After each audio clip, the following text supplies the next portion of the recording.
Yes. Okay. This is my studio in Chelsea. I've also got a studio. I'm in California now, and I have a studio here in a garage. So I've been working in both places over 20 years. And this was just a collection at the end of the pandemic when I left New York last month. This was a bunch of stuff in New York that I was just photographing. That's my materials on the right, my floor, and there's the studio on the left. It's in the same building as Skoto Gallery and also Katie. I know them well, and really happy to be around them as well. I work on the floor. All my work, I have different styles, but the one commonality in my work is that I pour paint and I work on the ground. I don't work with brushes. Sometimes I'll work with a squeegee as pictured, but I'm not a brush person, and I found that out very early in my life and in my career. When I started studying art in the late 70s in Minneapolis and St. Paul, I went to art school, and then I went to design school, and then I went to architecture school. And now I'm teaching for the past 30-some years at the New York School of Interior Design. I teach advanced color in the MFA and the BFA programs. I use gravity as my brush, so gravity pulls the paint down. If I work on very large canvases, I have an assistant or somebody actually holding the angle of the canvas so that I can get the pour and the color going in the direction that I need.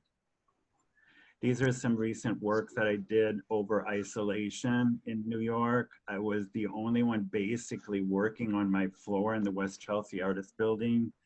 And I worked with a series. The painting on the left is French acrylics. They tend to be more transparent and they dry faster. The work on the right is all Dutch oil, and they dry in a very slow time. The painting on the right took about 4 months to complete. The painting on the left about 1 month to complete. This was the group that I did over isolation. I did a third one that got a little bit more dreamy, more light coming through it, and again, French acrylic. So the colors and the transparency show from, and the memory of each pour shows through the entire work.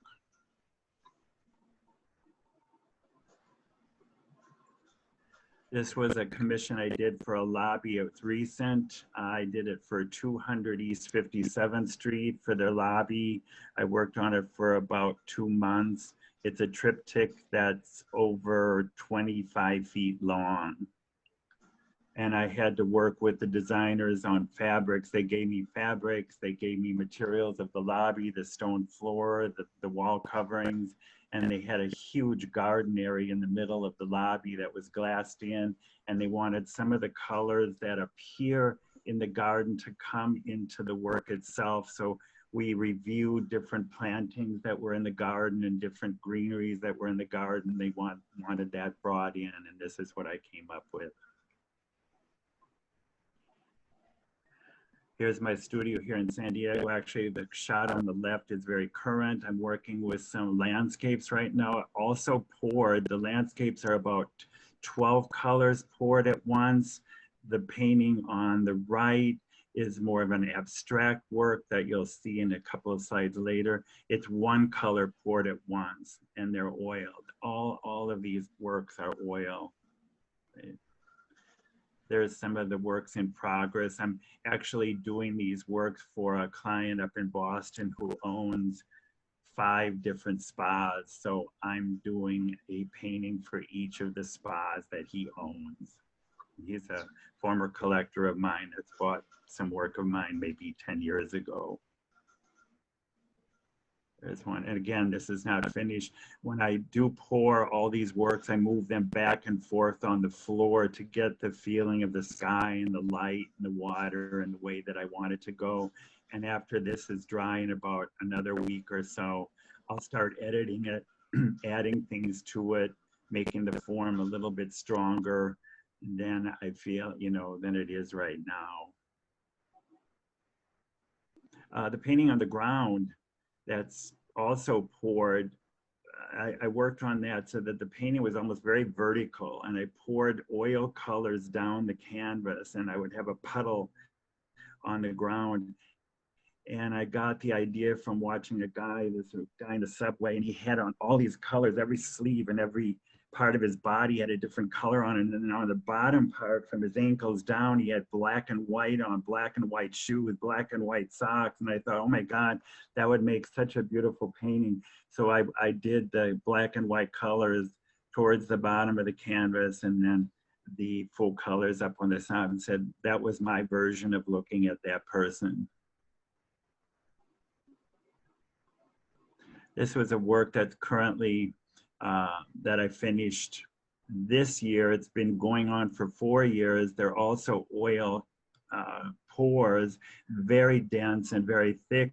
There's so many pores of color on this triptych, and 5 feet high, and it's 9 feet long, that the surface of the canvas actually feels like skin. It's very buttery because of all the layering that's been done on it and all the history. So it's a work I completed for the New York School of Interior Design, their graduate program. This is their lobby when you come in, and the president at the time wanted me to do a work that would work with the Gensler design. I was commissioned to do 7 works for the William Hotel on 39th Street, Madison Avenue. So I did these, they're all oil pours. And I worked with the developer and told the developer that the hotel should feel like we're pouring color into the building. And he went for the idea. And I suggested that every floor has a different color. So we have the orange floor, and then there's a teal floor, there's a green floor, a pink floor. And actually in this particular commission, I did the paintings first, and the design and the designers worked the rooms around what I did rather than the art coming in at the end of the job, or if they had enough budget for it. So I was very fortunate to work on that for 1.5 years.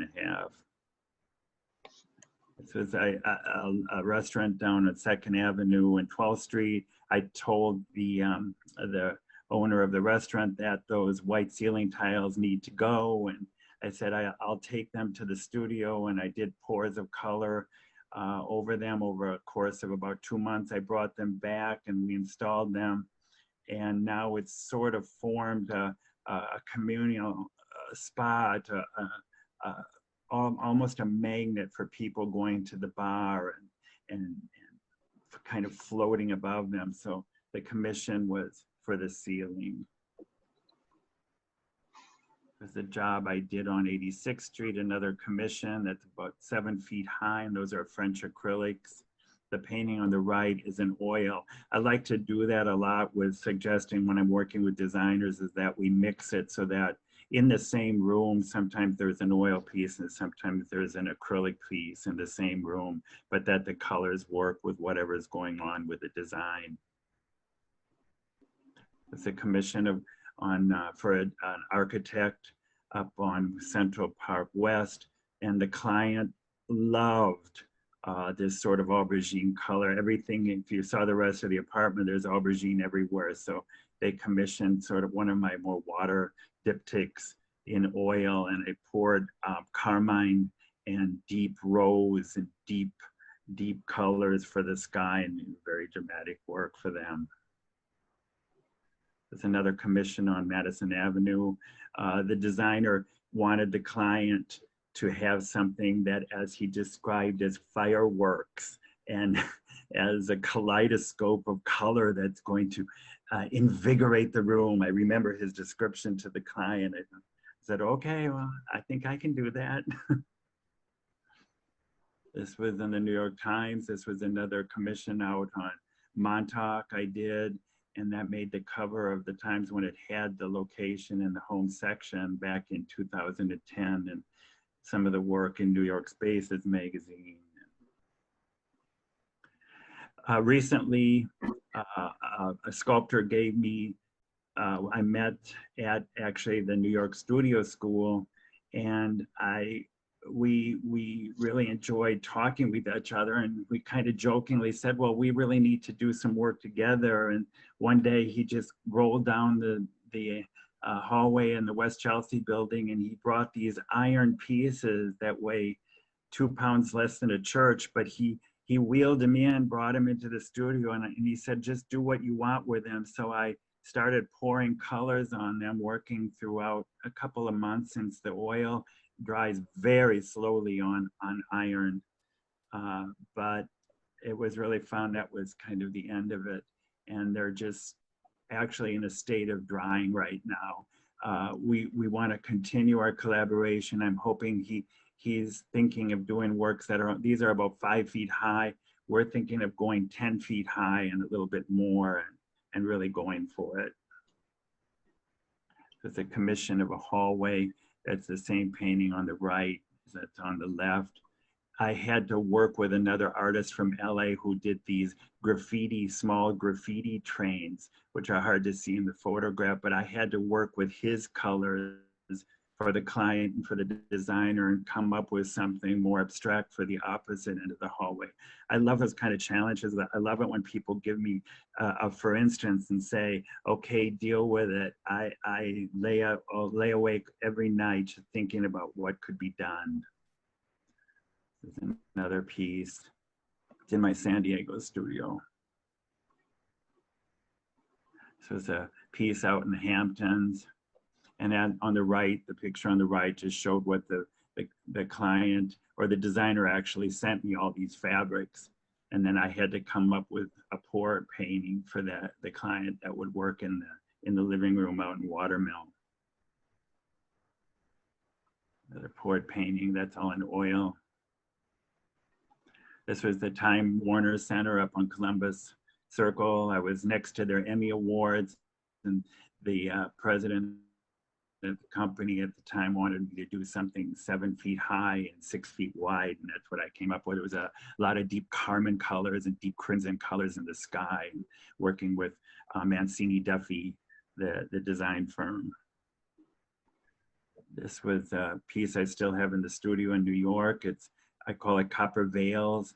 It's got graphite in it. It's got ground pearl paint in it. It shimmers a little bit during the day. Really fun piece. It's about 6 feet by 5 feet high. So it's pretty big, very kind of calming. The same series, but in graphite and also white pearl paint. One of my students at the school said, have you ever done a white on white painting? I said, no, actually I haven't. And of course, they knew me. I went out the next week and I got all these different whites, and I started making paint. I started putting pearl in it and all different silver in it, and started layering white on white, about 5 feet by 4 feet. The diptych of the water and oil, kind of inspired from my views in life out here in California and San Diego. Also, I saw a huge wave and a surfer going through the wave, and I thought, oh gosh, I could do that. And I worked on pouring, layering the paint and scraping it and moving it so that you got the feeling of the sky and the water in oil. It's also another diptych. It's a 4-part piece of the water and the sand and the sky and the light. And my final slide, this was a show in Skoto Gallery on 20th Street and 10th Avenue in collaboration with another glass sculptor, Jeremy Silva. And we had a show together, and his pieces actually, and the rest of the gallery emulated the colors that I did and vice versa. It was a really fun show to work on, and really grateful to be able to work with Skoto and Alex. But that's it. Great, William. Do you want to talk briefly the last couple of minutes here about your work that's on the site in this particular vernissage for our Hamptons collectors? Yeah, I mean, they're different pieces. Yeah, there are different things. That's the Jeff Alexander surfboard on the bottom. My dream is to have a collector buy that for a traditional apartment on Park Avenue with paneling and Georgian furniture. I like to take things out of context, and actually when I made it, that's what I was thinking it would look really good at. And again, that's all oil on fiberboard, and it's a famous surfboard. Jeff Alexander was a famous surfer in the, I think in the 70s and 60s. There are all your pieces that you. The blue oil pour scrape is on the bottom. I worked with a on that particular work that's still available.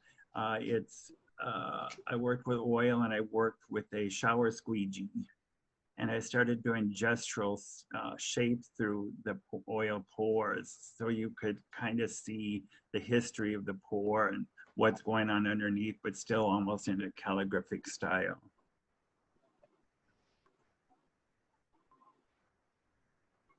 Fantastic. This is wonderful. Thank you so much for sharing about your journey and Thank you. your process of creating this fantastic work. Thank you, Heidi.